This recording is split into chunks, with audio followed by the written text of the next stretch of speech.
Good morning. आज हम विभिन्न प्रतियोगी परीक्षाओं में पृष्ठीय क्षेत्रफल और आयतन के बारे में चर्चा करेंगे। सबसे पहले लेते हैं हम घनाभ के बारे में।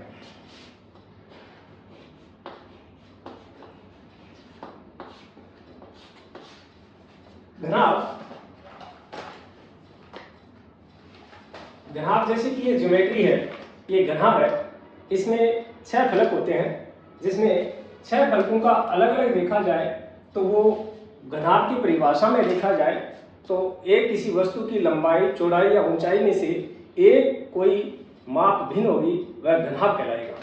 घनाभ के 6 फलक होते हैं और 6 फलकों का अपन अलग अलग पृष्ठीय क्षेत्रफल ज्ञात करें तो इस तरह से होगा। जैसे यह फलक है तो ये इसकी लंबाई है और ये इसकी चौड़ाई है, तो इसका एक क्षेत्रफल बना लंबाई इंटू चौड़ाई। चूंकि घनाभ का यह जो फलक है वो आयताकार है, दूसरा भी इसके ऑपोजिट साइड के अंदर यह भी इसके समान ही होगा, तो दूसरे का भी लंबाई इंटू चौड़ाई होगा। तीसरा अगर फलक ले जाया जाए तो लंबाई इंटू ये चौड़ाई हो गई, तो चौड़ाई इंटू इस फलक का निकाला जाए तो ये चौड़ाई और ये ऊंचाई हो गई, तो चौड़ाई इंटू ऊंचाई, चौड़ाई इंटू ऊंचाई हो गई। और चौथा इसका ऑपोजिट साइड का देखा जाए तो इसके समान ही होगा, तो इस फलक का भी चौड़ाई इंटू ऊंचाई हो जाएगा। पांचवा लिया जाए तो हमारा एक फलक और बच जाएगा, इसमें यह फलक वाला, इसका होगा ऊंचाई इंटू लंबाई। और छठा फलक होगा उसका भी इसके ऑपोजिट साइड में होगा, तो यह हो जाएगा ऊंचाई इंटू लंबाई। अब यदि इन 6 फलकों को अपन जोड़े तो घनाभ का संपूर्ण पृष्ठीय क्षेत्रफल बनता है। जैसे इसको जोड़ा लंबाई इंटू चौड़ाई प्लस दूसरा भी लंबाई इंटू चौड़ाई, तीसरा चौड़ाई इंटू ऊंचाई,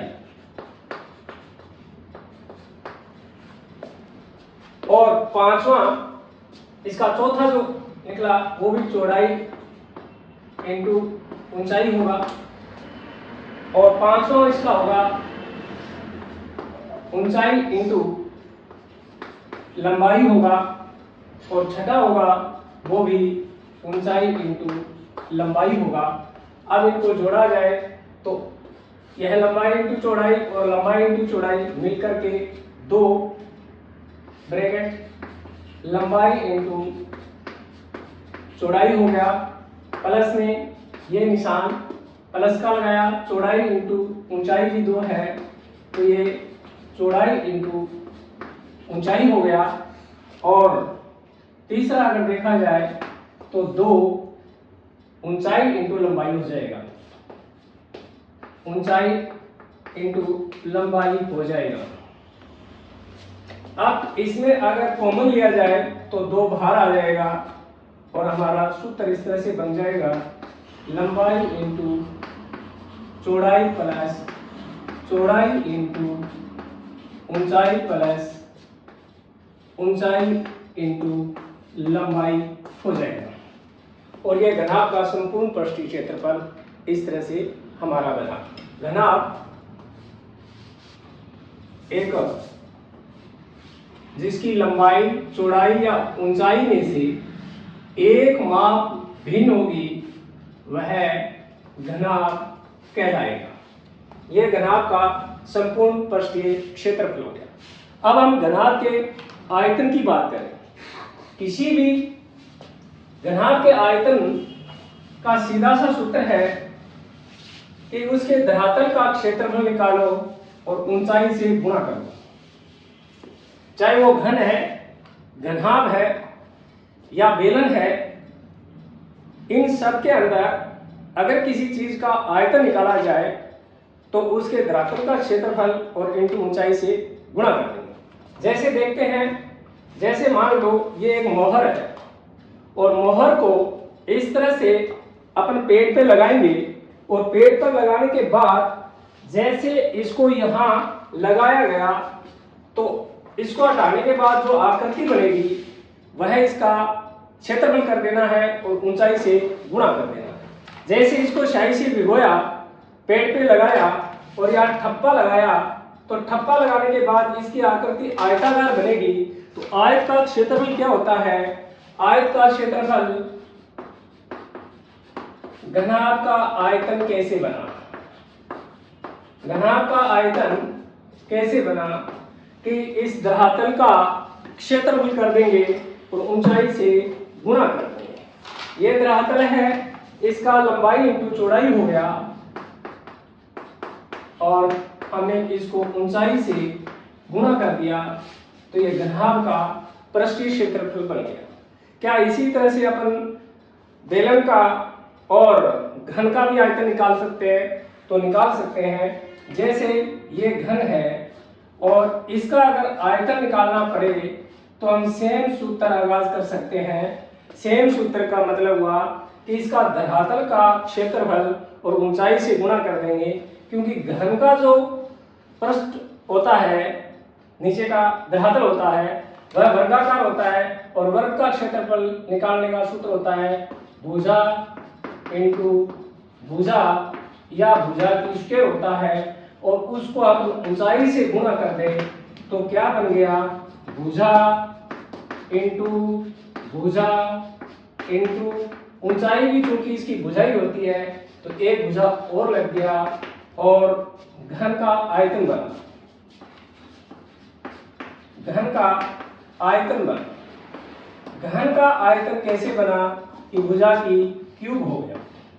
तो अभी हमने देखा कि घन, घनाभ और बेलन का आयतन निकालने के लिए उसके धरातल का क्षेत्रफल कर दो और ऊंचाई से गुणा कर दो। क्या इसी तरह से हम बेलन का भी आयतन निकाल सकते हैं? जी हाँ, हम बेलन का आयतन भी इसी तरह से निकाल सकते हैं। जैसे यह बेलन है और ये बेलन है और ये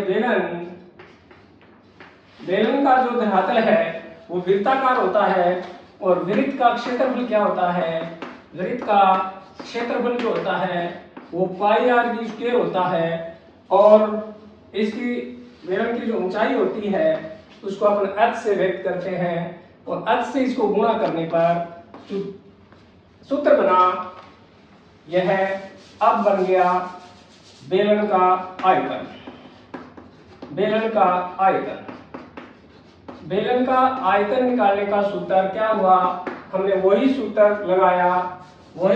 लगाया हमने कि धरातल का क्षेत्रफल इंटू ऊंचाई से गुणा किया है, यानी पाई आर की स्क्वायर इंटू में हमने h किया है। यदि इसी बेलन के आयतन का अपन देखा जाए कि बेलन की त्रिज्या और ऊंचाई एक शंकु की त्रिज्या और ऊंचाई के बराबर है तो अपन अगर इसमें 3 का भाग दे देंगे तो यह शंकु का आयतन बन जाएगा। पाई आर की स्क्वायर h में यदि 3 का भाग दिया जाए और बेलन और शंकु की ऊंचाई और त्रिज्या अगर बराबर है तो उसका आयतन पाई आर की स्क्वायर h बटा में 3 हो जाएगा, क्योंकि उसी समान त्रिज्या और ऊंचाई बेलन और शंकु की ऊंचाई और त्रिज्या समान है तो फिर वह बेलन के आयतन का 1/3 हो जाएगा। अभी हम घन के पृष्ठीय क्षेत्र के बारे में बात करते हैं। तो घन का पृष्ठीय क्षेत्रफल किस तरह से होगा, आइए देखते हैं।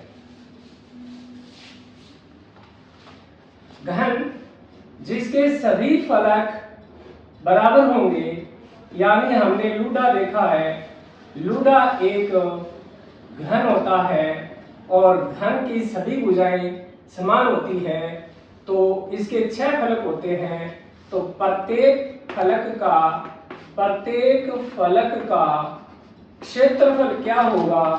प्रत्येक फलक का क्षेत्रफल, चूंकि घन का जो पेंदा होता है या एक फलक होता है वह वर्ग होता है और वर्ग का क्षेत्रफल निकालने का सूत्र क्या होता है? भुजा इंटू भुजा होता है। भुजा इंटू भुजा होता है या भुजा की स्क्वायर होता है। अब यदि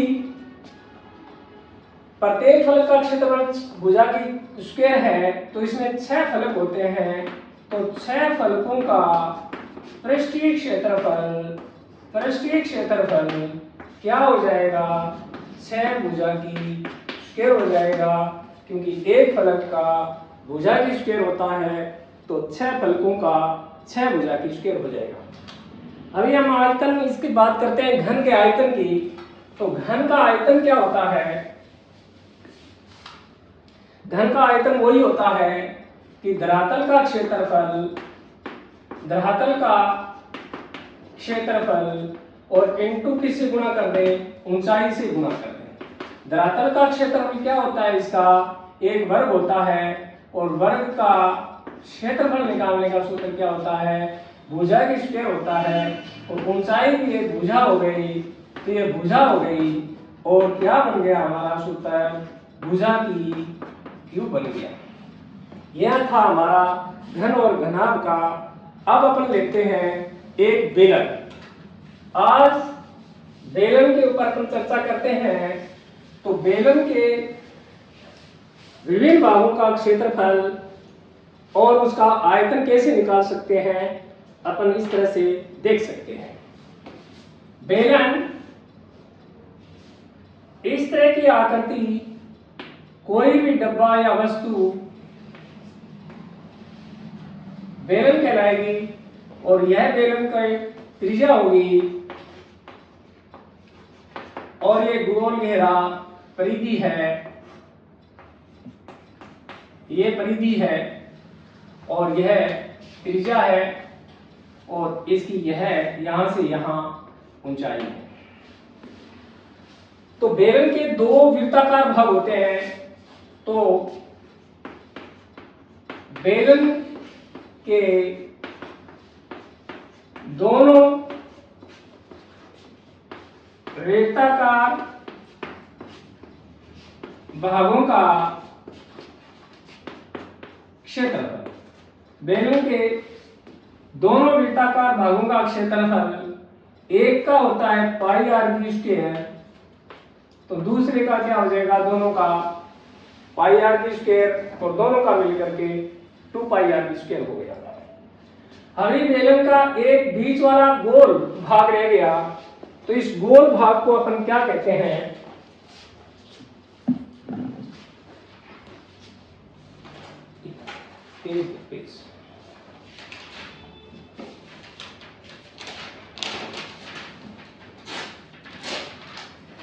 जैसे ये हमारे सामने एक बेलन है, बनाते हैं इसका, और इस तरह से ये कागज कर लेते हैं, तो हम देखेंगे कि ये बेलन का बीच वाला जो भाग है, ये जो इसका बाहर वाला भाग है इधर, यानी पेंदे और इसका ऊपरी भाग छोड़ दें ढक्कन को, तो बीच वाला भाग रहता है, उसको अपने वक्राकार भाग बोलते हैं। तो बेलन के वक्राकार भाग का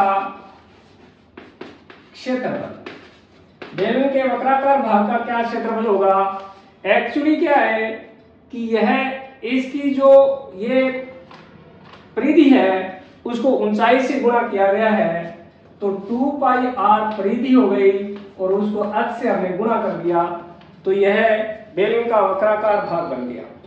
यह बेलन की परिधि है और यह बेलन की ऊंचाई है, तो परिधि को हमने ऊंचाई से गुणा कर दिया, और यह 2 पाई आर एच बन गया।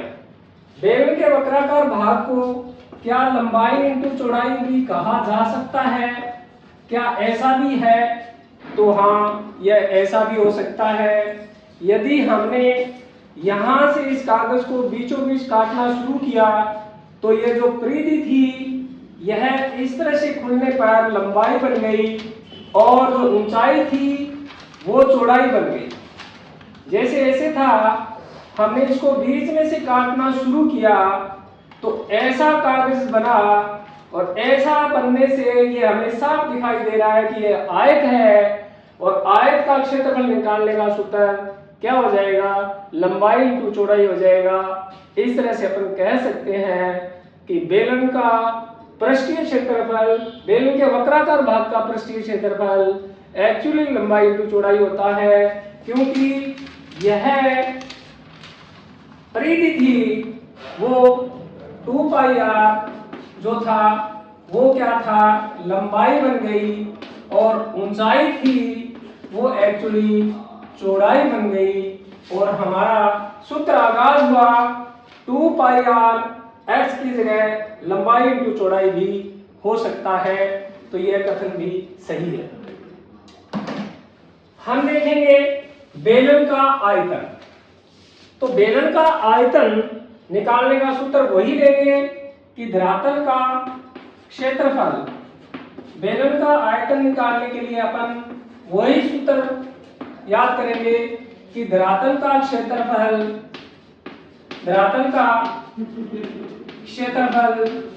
इनटू ऊंचाई से गुणा कर देना है। बेलन का धरातल क्या है, बेलन का धरातल एक पाई आर की स्क्वायर है, और पाई आर की स्क्वायर को किससे गुणा कर दें, ऊंचाई से गुणा कर दें, और बेलन की ऊंचाई h कहलाती है। तो बेलन का आयतन क्या बन गया, पाई आर की स्क्वायर h बन गया। अब अपन देखते हैं बेलन का संपूर्ण पृष्ठीय क्षेत्रफल।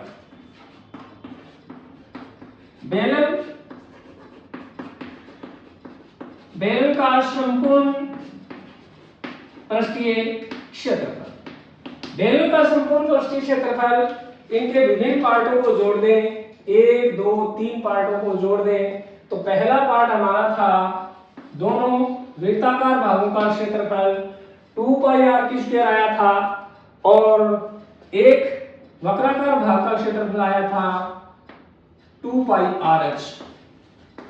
अब यदि इनमें से कॉमन लिया जाए तो हमारे पास 2 पाई r कॉमन आ जाएगा, 2 पाई r कॉमन आ जाएगा, और r प्लस h हो जाएगा, और यह बेलन का संपूर्ण पृष्ठीय क्षेत्रफल बन गया। बेलन का संपूर्ण पृष्ठीय क्षेत्रफल बन गया।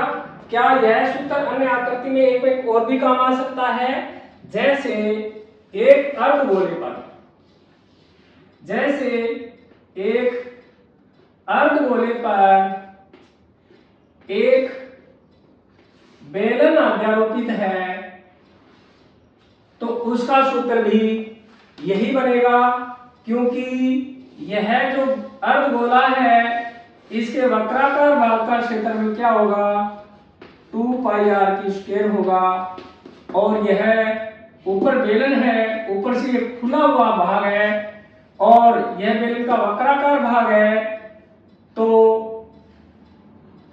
इसका 2 पाई r h हो जाएगा, और वही सूत्र आगाज हो जाएगा 2 पाई r प्लस में h हो जाएगा।